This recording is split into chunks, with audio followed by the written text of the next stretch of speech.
जैसे उसे तेरे पति को मारा था ना, वैसे ही तुझे भी निपटा दूंगा। इसलिए जैसा बोलता हूँ वैसा कर। नहीं,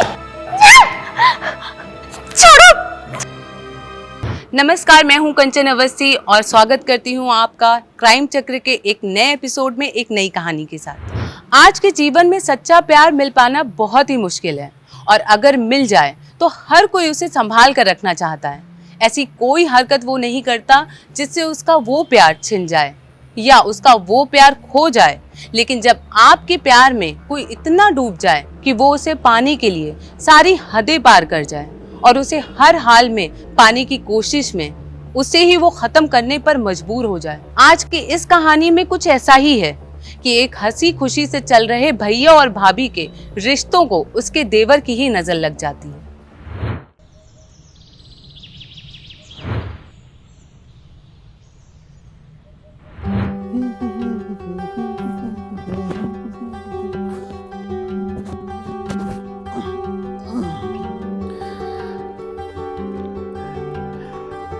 संजू, संजू, जी अरे मेरा वॉलेट कहाँ है यार? वही है टेबल पर। अरे यार मुझे ऑफिस के लेट हो रहा है यार, नहीं मिल रहा है, जल्दी आओ। अरे वहीं पर तो है। अरे नहीं मिल रहा है, बोल रहा हूँ ना। रुकिए मैं आती हूँ।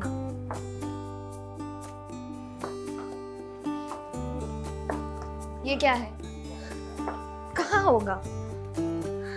मुझे वॉलेट थोड़ी चाहिए, मुझे तो तुम चाहिए। अच्छा, अब देर नहीं हो रही है? लग रहा है तबीयत थोड़ी खराब हो रही है, ऑफिस जाना कैंसिल कर देता हूँ, ठीक है?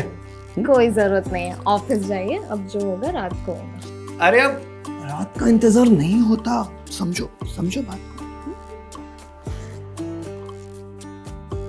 भैया, आप मुझे कॉलेज ड्रॉप कर दोगे क्या? Perfect timing. हाँ बेटा, कर देता हूँ। हाँ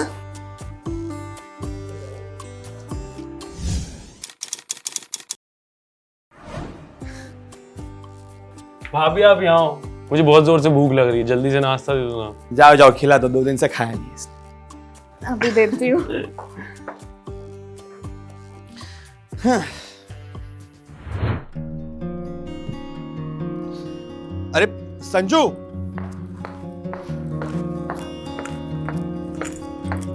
संभाल के जाइएगा।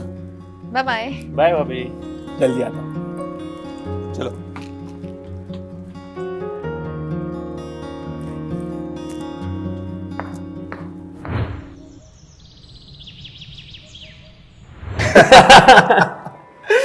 अरे मैं तो बताना ही भूल गया, आज का प्रेजेंटेशन बहुत अच्छा रहा, सबको बहुत पसंद आया और प्रमोशन के भी हाई चांसेस हैं। बॉस को एक चीज पता चल गई कि मेरे डिजाइन सबसे बेस्ट होते हैं। इससे अच्छी और क्या बात हो सकती है? लेकिन आपने मॉन्टी के लिए भी कुछ सोचा है या नहीं? अरे हाँ मोंटी, तुम आज कॉलेज से वो कॉन्वोकेशन लेटर लाने वाले थे, मिला? हाँ मिल गया ना भैया। बहुत बढ़िया। तो फिर अभी आगे क्या क्या सोचा है? कि बस यही आवारागर्दी करनी है? नहीं मतलब 3 साल के ग्रेजुएशन को तुमने 5 साल लगा दिए, थोड़ा सीरियस हो जा भाई। अरे मॉन्टी, मॉन्टी खाने पर से ऐसे नहीं उठते बेटा। आपको अभी उससे ऐसे बात करनी जरूरी थी। इसमें क्या गलत बोला मैंने? माँ और पापा के जाने के बाद घर कैसे संभाला है तुम भी जानती हो, और ये देखो नवाबजादे खाना छोड़कर जाता है। मैं समझती हूँ, लेकिन वो कोशिश कर रहा है ना। कोशिश 2 साल बर्बाद नहीं होते अगर अच्छी कोशिश की होती तो। बच्चा है वो अभी। बच्चा अभी शादी करवा दो ना तो बाप बन जाएगा, और इसे किसी भी चीज की कदर ही नहीं है। तुम इसके लिए मां नहीं बन रही हो। मैं दिन रात मेहनत कर रहा हूं, पर इसे किसी चीज की परवाह ही नहीं है। जब भी देखो फोन में लगा रहता है। क्या है उस फोन में? आप छोड़िए इन बातों को, खाना खाइए। मेरा भी मूड उड़ गया है, चल नहीं खा।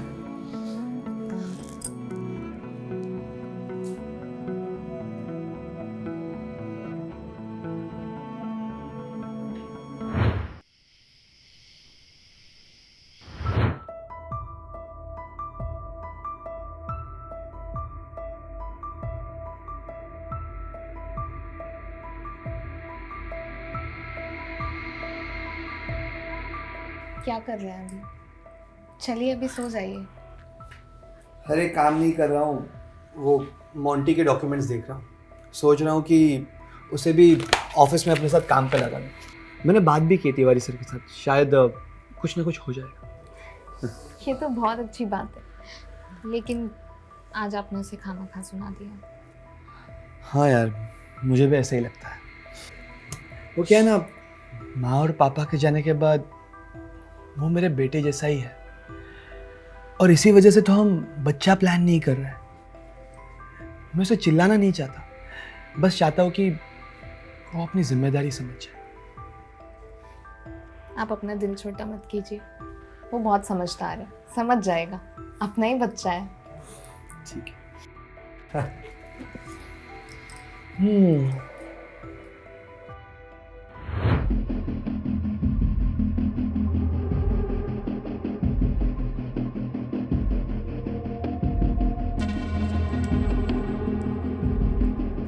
तुम मेरी क्यों नहीं हो सकती? तुमको पता है ना मैं तुमसे कितना प्यार करता हूं। बस एक मौका देकर देखो, तुम्हें ना जन्नत की सैर करा दूंगा। लेकिन हम दोनों के बीच में इस कांटे को उखाड़ के फेंकना पड़ेगा। लेकिन तुम चिंता मत करना, तुम्हें ना मैं बिल्कुल रानी बनाकर रखूंगा। I love you so much.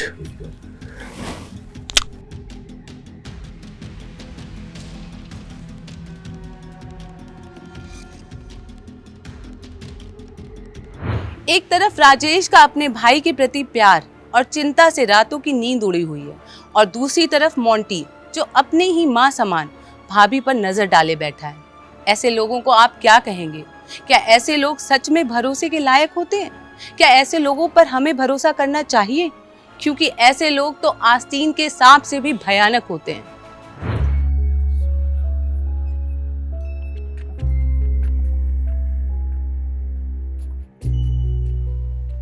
अरे मोंटी, क्या कर रहे हो?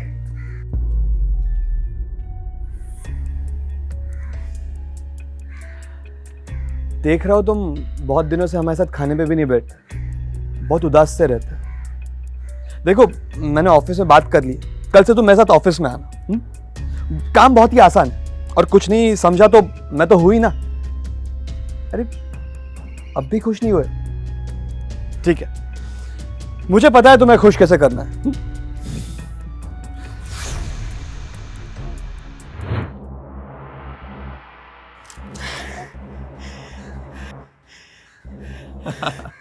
थैंक यू भैया, thank you so much.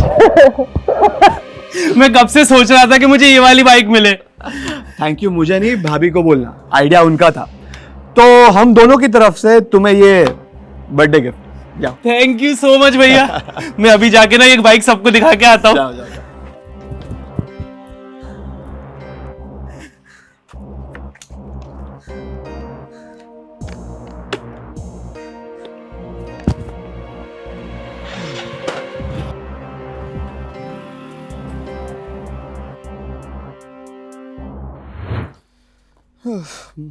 Monty, Monty. हाँ भैया। अरे हाँ मोंटी, सुनो। हाँ ये लो, कार सर्विसिंग को दे देना। शायद से उसमें ऑयल लीक हो रहा है और ब्रेक भी अच्छे से नहीं लगे, तो दोनों दिखा देना। ऐसे कैसे? कल तक तो ठीक थी। अरे मशीन है, कभी ठीक होती है कभी नहीं होती है, उसका क्या कर सकते। पर अब आप ऑफिस कैसे जाएंगे? कोई नहीं, मैं कैब से चले जाऊंगा। और हाँ, तुम याद से सर्विसिंग को गाड़ी दे देना, ठीक है? और संजू, मैं घर पे शायद ना आ पाऊँ, क्योंकि मुझे ऑफिस के बाद नया प्लान देखने जाना है, तो लेट हो जाएगा मुझे, और फिर मैं वहीं रुक जाऊंगा क्योंकि वहाँ पे ट्रांसपोर्टेशन फैसिलिटी अवेलेबल नहीं है। अरे भैया, आप मेरी ये बाइक की चाबी ले जाओ ना, बाइक ले जाओ, फिर हाँ, दिक्कत ही नहीं है। आप बाइक ले जाइए, ये सही रहेगा। हाँ, ये अच्छा रहेगा। तो फिर मैं ऑफिस का काम निपटा लूंगा और वहाँ जाके जल्दी से वापस आ जाऊंगा। ठीक है? चलो मिलते हैं।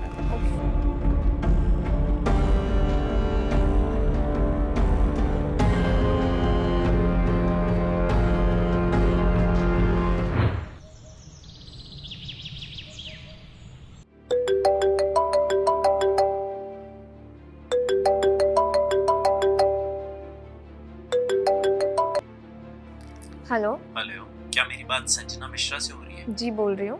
जी, वो आपके पति की एक्सीडेंट में मौत हो गई है।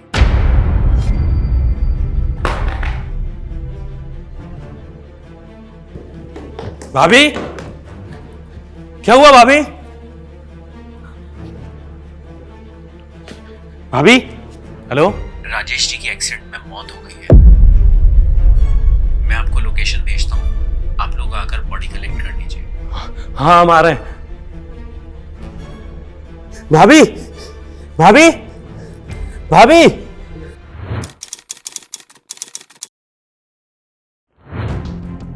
हाँ सर, मैं पता लगा रहा हूँ। जैन सर। सर, राजेश की बाइक का जहाँ स्पॉट हुआ था वहाँ की फॉरेंसिक रिपोर्ट। हाँ तो एक्सीडेंटल केस बोल के फाइल क्लोज कर दो। लेकिन सर, ये आपको देखना होगा।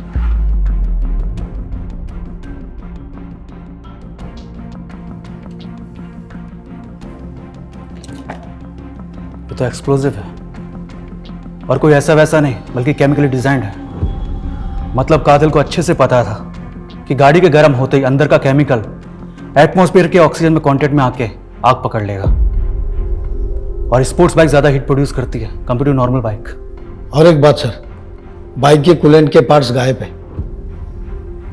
मतलब किसी ने जानबूझकर बाइक के साथ छेड़छाड़ की है। एक काम करो, पड़ोसियों से पूछताछ करो, ये मॉन्टी के कॉलेज में भी पूछताछ करो। जी सर।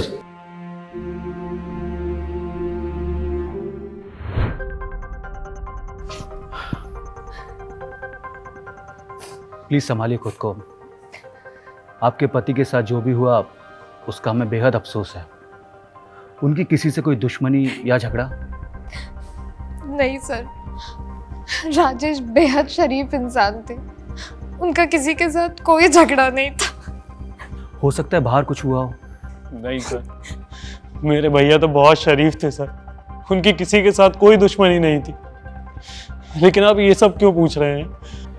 जी क्योंकि जिस बाइक एक्सीडेंट में उनकी डेथ हुई है वो एक्सीडेंट पेट्रोल की टंकी फटने से हुआ था और हमें जांच में पता चला है कि उसके सेफ्टी पार्ट्स निकाले गए थे। लेकिन सर, बाइक तो एकदम न्यू थी सर। हमें भी शक है कि एक्सीडेंट है, बल्कि एक प्लांट मर्डर हो सकता है क्योंकि हमारे पास चली हुई बाइक के अलावा और कुछ नहीं है।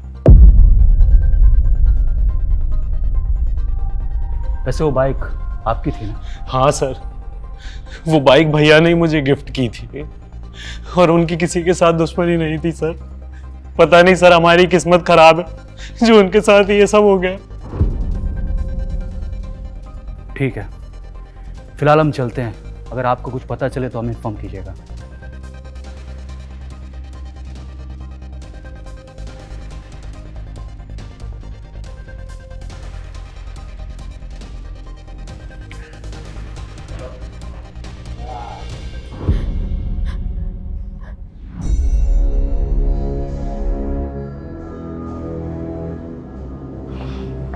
सर, इन दोनों के चाल चलन कुछ ठीक नहीं है।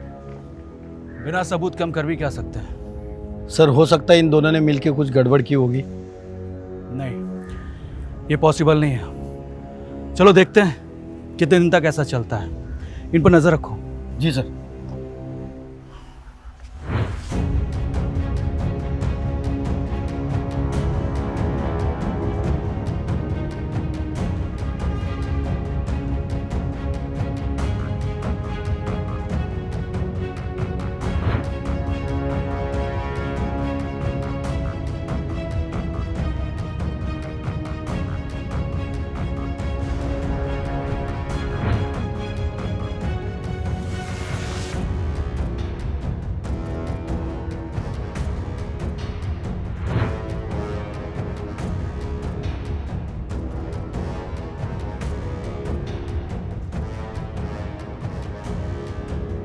सर हम पूरी कोशिश कर रहे हैं, बहुत जल्द कुछ पता चलेगा।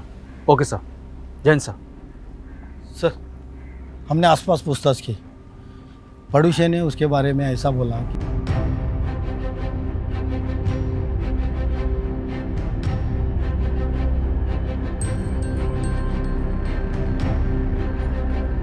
सर, इतना सबूत काफ़ी है उसको उठाने के लिए। नहीं राजदीप, पुख्ता सबूत चाहिए। सर 2 डंडे पुलिस के गिरेंगे ना तो तोते जैसा बोलने लगेगा वो। सही कहा। इससे पहले कि वो भाग जाए उठा लेते हैं। सर चलो।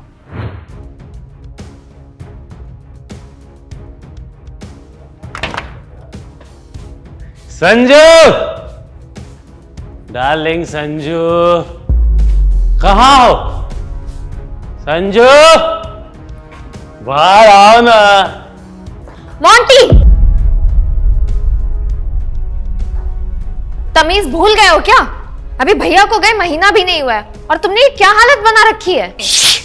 चुप। वो होता भी तो क्या करता मेरा?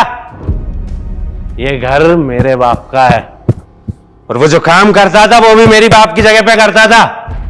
बकवास करती है। तुम होश में नहीं हो, बाद में बात करो तुम। जी तो होश में आया हूं मैं। छोड़ो मुझे वरना मैं पुलिस को बुला लूंगी। अरे हट पुलिस, क्या बिगाड़ेगी मेरा? जैसे उसे तेरे पति को मारा था ना वैसे ही तुझे भी निपटा दूंगा। इसलिए जैसा बोलता हूं वैसा कर। नहीं, छोड़ो।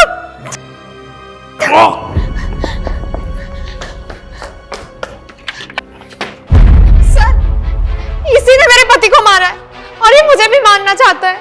हमें इसकी सच्चाई पता चल गई है। ले चलो उसे।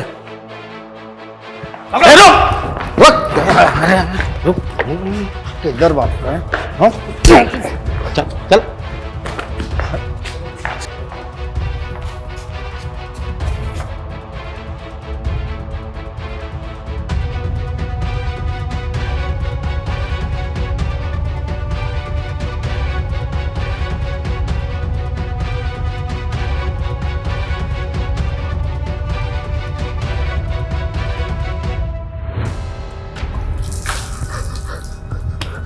होश उतरा? अब बता, राजेश को क्यों मारा? बोलता है कि लगाओ। बता दो सर, बता दो सर। मैं हमेशा से उससे जलता था। पापा की जॉब भी उसको मिली और संजू जैसी लड़की भी उसको मिली। मैं संजू से बहुत प्यार करता था सर। उसे सब अच्छी चीजें मिली और मुझे उसकी इस्तेमाल की हुई चीजों के अलावा कुछ भी नहीं। पहले मैंने उसकी कार खराब करने की कोशिश की लेकिन मैं उसमें कामयाब नहीं हो पाया। फिर मैंने मौका देखकर बाइक के स्पीडोमीटर में एक्सप्लोजिव लगाया। जैसे ही स्पीड 50 से ज्यादा होती है और वो फट जाता। और मुझे पता था भैया वो खाली सड़क पर भगाने का शौक है।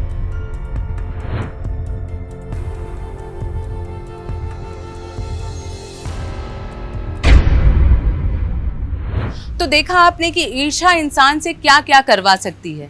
एक बेहद नॉर्मल दिखने वाले परिवार में भी ऐसी कोई वारदात हो सकती है। लेकिन इस कहानी से हमें यही सीख मिलती है कि चाहे आप लाख कोशिश कर लें, जिनकी सोच और मानसिकता छोटी होती है वो कभी बड़ा सोच नहीं पाते। लेकिन फिर भी सच्चाई छुपाए नहीं छुपती। हमारे साथ ऐसे ही बने रहिए। हम फिर एक बार ऐसे ही दिल दहला देने वाली कहानी से आपको रूबरू करवाते रहेंगे। तब तक के लिए सावधान रहिए, सतर्क रहिए। जय हिंद।